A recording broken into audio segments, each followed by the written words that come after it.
Merhabalar arkadaşlar, kanalıma mutfağıma hoş geldiniz. Bugün nişastalı pamuk gibi yumuşacık poğaça tarifi videosu hazırladım. Bir su bardağı nişasta ekleyerek yumuşacık puf puf kabaran poğaçalar nasıl yapılır? Buyurun, detaylı tarifini izlemek için hemen yapım aşamasına geçelim. Poğaçamızın hamuru için ilk önce yoğurma kasesine bir su bardağı ılık suyumu ekliyorum. Kullandığım bardak ölçüm 200 milimlik klasik su bardaklarından.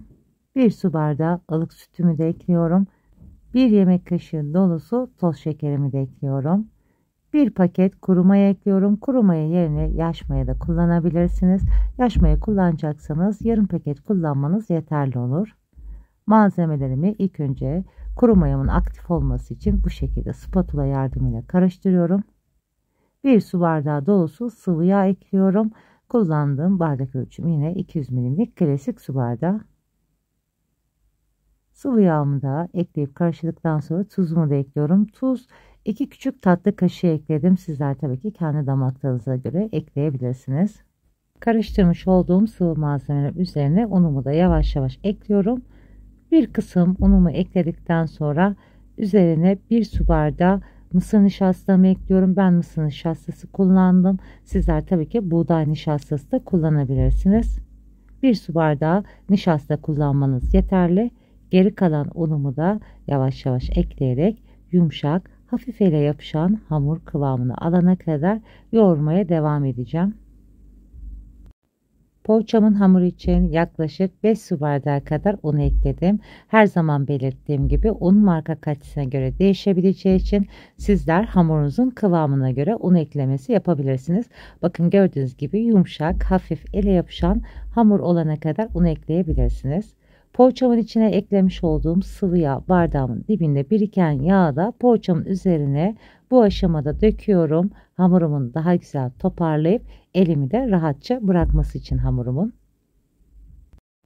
Sıvı yağ da ekledikten sonra hamurum güzelce özleşip toparlanana kadar bu şekilde yoğuruyorum. Tekrar yumuşaklığını gösteriyorum.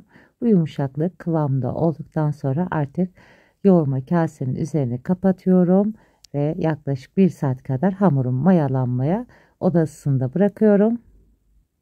Poğaça hamurum 1 saatte çok güzel mayalandı. İlk havasını çıkartıp maya kokusunu hafiflemesi için yoğurma kasesini yoğurduktan sonra tezgahımın üzerinde de hamurumu toparlıyorum ve bu şekilde kesme aparatımla istediğim büyüklükte parçalara ayırıyorum. Hamurumu 16 bezeye ayırıyorum. Çok fazla büyük bezeler olmayacak şekilde yapacağım. Sizler dilerseniz beze sayısını azaltarak daha büyük poğaçalar elde edebilirsiniz. Bezelerimi ufak yaptığım halde sonrasında da göreceksiniz.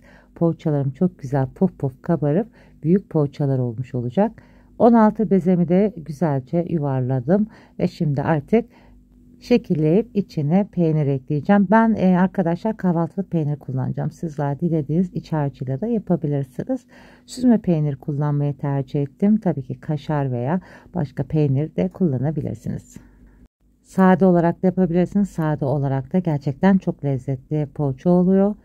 Hemen ufak dokunuşlarla bezemi açtıktan sonra bu şekilde içine peynirimi ekliyorum ve sonrasını yuvarlayıp avucumun içinde bastırıyorum. Hazırlamış olduğum poğaçalarımı yağlı kağıt serilmiş tepsime yerleştirdikten sonra bu şekilde avuç içimde biraz bastırıyorum. Çok fazla bastırmadan arkadaşlar, aynı boyda olması için bu şekilde şeklini veriyorum. Eğer daha pufidik poğaçalar istiyorsanız hiç bu şekilde bastırmanıza gerek yok. Poğaça hamurlarımın üzerine temiz mutfak bezi örterek yaklaşık 15-20 dakika kadar tepsi mayası yapıyorum. 20 dakika tepsi mayası yapmış olduğum poğaça hamurlarımın üzerine sürmek için 1 adet yumurta sarısı, çay kaşığının ucuyla da kakao ekledim. 1 yemek kaşığı da sıvı yağ ekledim ve şimdi artık sıvı yağ, yumurta ve kakaomu da güzelce karışımını sağlıyorum. Sıvı yağ arkadaşlar yumurtanın içine sonrasında eklediğim için o aşamayı çekememişim. Bunu şimdi belirtmek istedim. Sıvı yağ da ekledim yumurta sarımın içine ve çok az da çay kaşığının ucuyla kakao ekledim. Kakao yerine çay kaşığının ucuyla pekmez de kullanabilirsiniz veya bu şekilde çok az kakao da ekleyebilirsiniz. Poğaçalarınızın üzeri çok kararmaması için mutlaka kakaoyu çay kaşığının ucuyla eklemeyi unutmayın.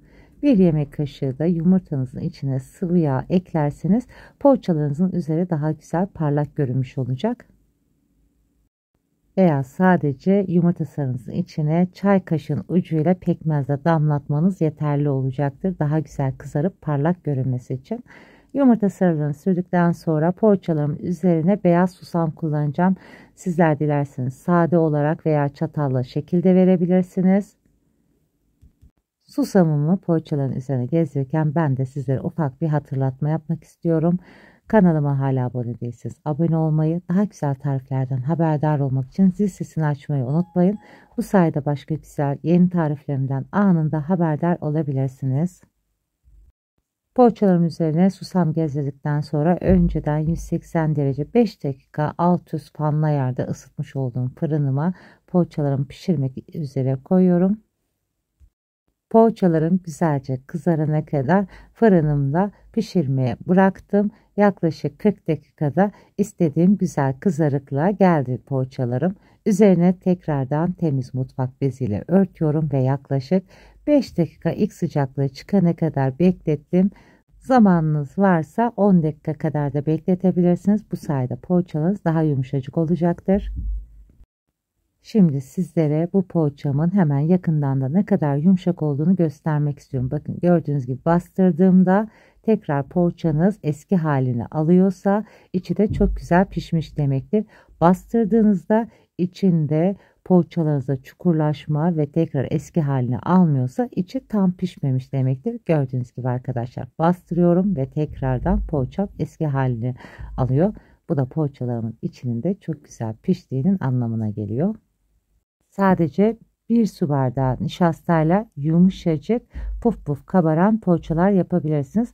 Nişasta da poğaçanızın tadını bozmuyor. Gerçekten içinde nişasta olduğu da anlaşılmıyor.